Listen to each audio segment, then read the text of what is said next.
The book that most recently jumped off the bookshelves to me on my own personal journey of self-discovery is Fear, Essential Wisdom for Getting Through the Storm by Thich Nhat Hanh. In today's video, I'm going to share with you many of the inspired points discussed in the book, and then I'm going to let you go ahead and grab a copy yourself so that you can discover your own nuggets there.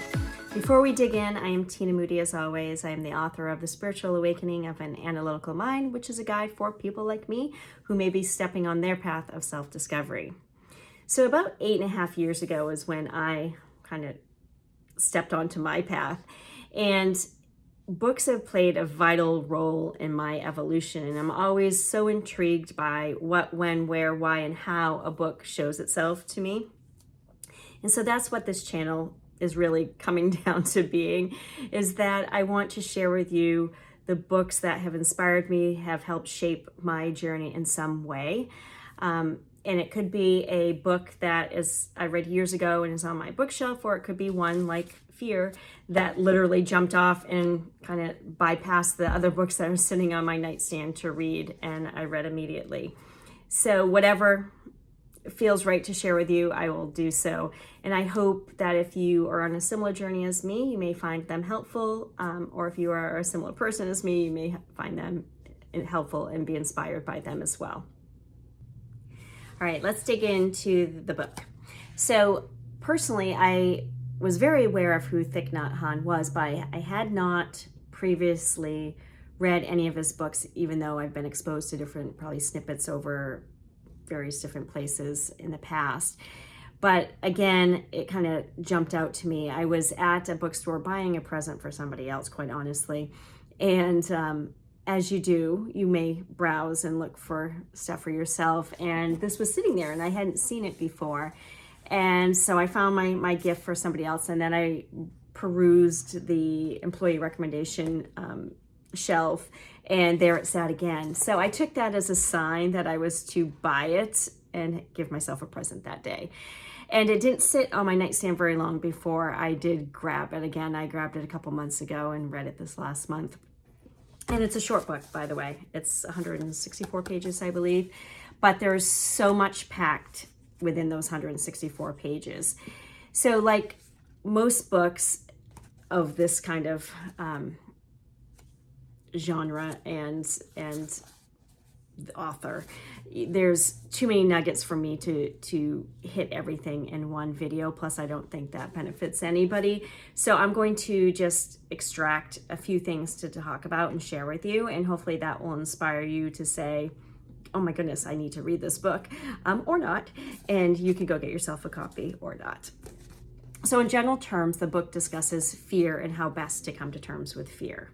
So as Thich Nhat Hanh says, the only way to ease our fear and be truly happy is to acknowledge our fear and look deeply at its source, which is not something that most of us really care to do, but it's essential in our healing and our moving beyond fear to do that. So I think with all of this, it's really building awareness to things, and fear happens to be one, and it's really giving a ton of food for thought here. So as many of us on this journey are aware, because we read it from different places, be it Eckhart Tolle and so many people, we know that it's best to stay in the present, right? Because if we're back, looking at the past, we're stressed out about it, we're worried about it, maybe we're depressed about it, and we can't change that, or we're worried and have anxiety about the future. So the best place to be is in the future. And this book as well will focus in on that. And what the author is suggesting is for us to invite in fear and acknowledge its origins so that we can then let it go, or at least lessen its strength, I would say. So the point is to find peace with fear. And it reminds me of the book, and I did a video on this, and it was Big Magic by Elizabeth Gilbert, who also did Eat, Pray, Love. But this Big Magic gets around creativity and the creative process and welcoming in fear, but not giving it any power, saying, okay, I know you're here and I know you can sit with me, but that's all the power I'm giving to you. So it really reminded me of that. And in a similar way, Thich Nhat Hanh speaks about this seed of fear being in all of us, and that we should invite it in, similar, and smile at it and smile through it. And each time we invite that seed of fear up and we acknowledge it, then when it goes back down, it doesn't have the same strength that it did when it came up this last time. So the way that the portion of the book, I should say, that I'm going to discuss, and it's kind of near the beginning, maybe in the second or third chapter, I can't remember right off, but he calls them the 5 remembrances. So I thought that was a good place, or a good chunk of the book to discuss here. And his approach for these 5 remembrances is to approach them with mindfulness and for mindful breathing. And so really settling your body down and bringing these in, and not just reciting these remembrances that he has you state, but really feeling them. And that changes the experience, I'll say. So the first remembrance, let me pull them up here. The first remembrance is this: I am of the nature to grow old. I cannot escape growing old. And that's the first one. And he does not want us to just recite it. He wants you to really sit with that and to try to find peace with that, because often we can live in denial that we're growing old. As I'm sitting here looking at the gray hairs popping up and being unruly as I'm recording this, that often we, maybe I dye these because I'm in denial, or I do something for the wrinkles or the age spots that I'm now getting. And so, or we can have addictive behaviors with food or alcohol or social media or TV, movies, whatever it is, to kind of numb our senses or to avoid thinking about these bigger things, even though we may not even realize that that's what we're doing. So we're really trying to begin to address the reality and to find peace with that. The second remembrance is, I am of the nature to have ill health. I cannot escape having ill health. Sounds kind of depressing, I know. And for anybody that's young out there, or not so young and is currently healthy, the point is that we won't always be that way unless we take care of this vessel that we have. And we need to do that. We can't keep avoiding it. We take care of our car, we get oil changes, we have the tires rotated, but how well do we maintain our own bodies? So he really wants us to sit with that and kind of force our hand with what we truly need to do for ourselves and for our bodies before it's too late. We can all think of the people that have a heart attack or go on cholesterol medicine or insulin or blood pressure medicine because they're diagnosed and now they're going to get healthy. And so the point is, why aren't we doing those things ahead of time to avoid that? Why does it take us or somebody having a heart attack that kills them for the loved ones to make changes in their own lives? So it's kind of that type of deep thinking. The third remembrance is, I am of the nature to die. I cannot escape death. The end of the day, that's our original fear. Death walks beside us every single day of our lives.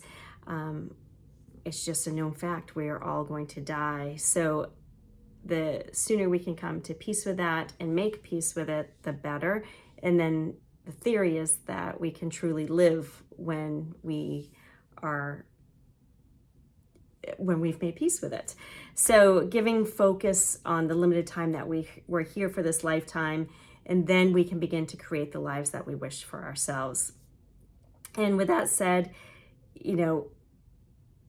he emphasizes in the book that we are more than our physical selves, and keeping that in mind too. Our souls are our souls, and this is just our bodies for this lifetime.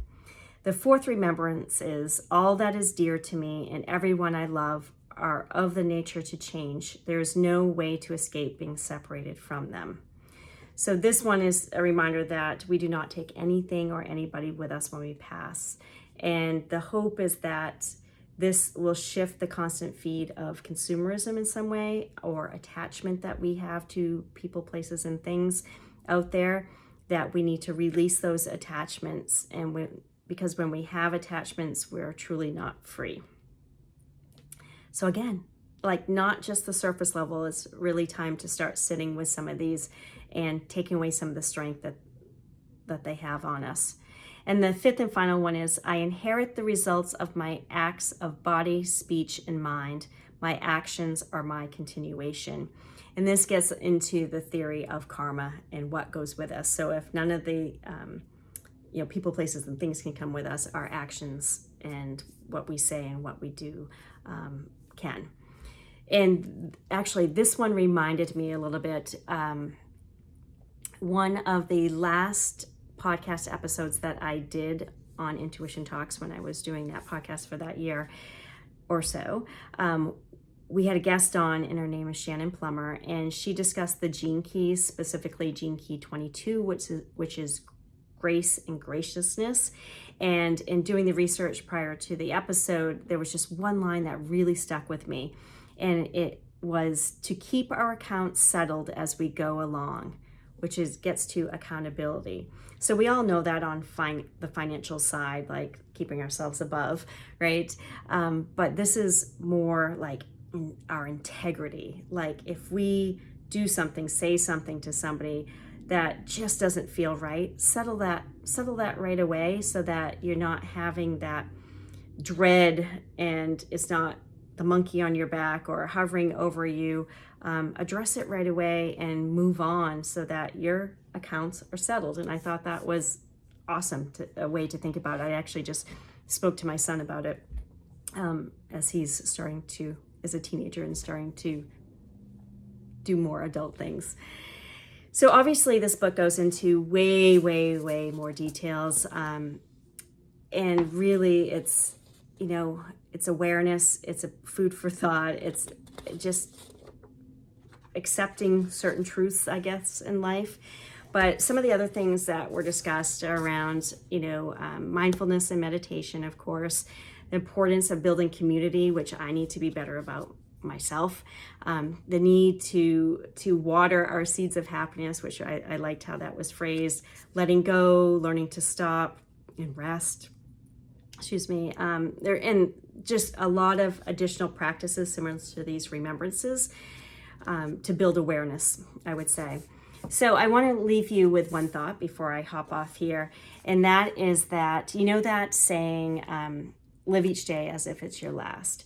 Well, recently I caught a clip of an interview with Sulika Juad, and she's battling cancer and offers an alternative to that, which is live each day as if it's your first. And she decided this because instead of living in a place of like a state of urgency, allows her to live in a state of wonder, which was a more refreshing place to be.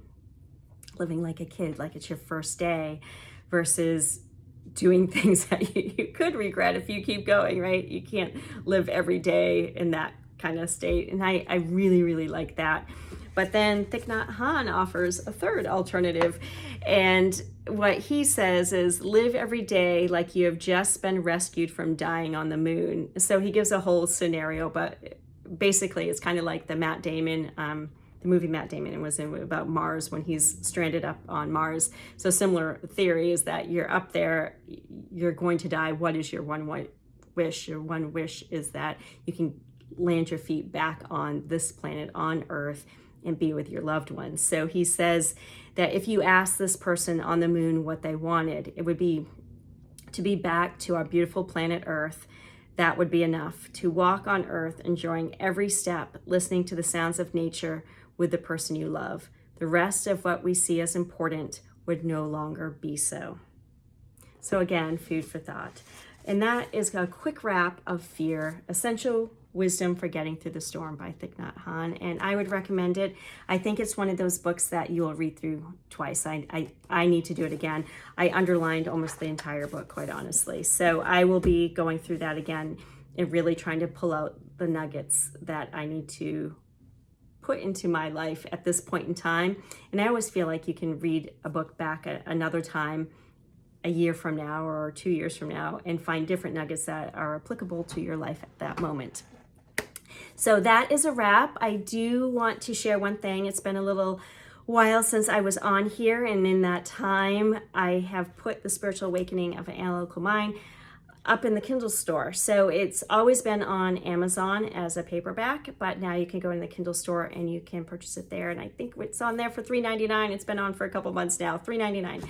And as always, it's on my website, tinalmoody.com. And if you go on my website, it better supports the author, as well as if you shoot me a quick note, I'd be happy to sign your copy as well, which I can't do if it goes through Amazon.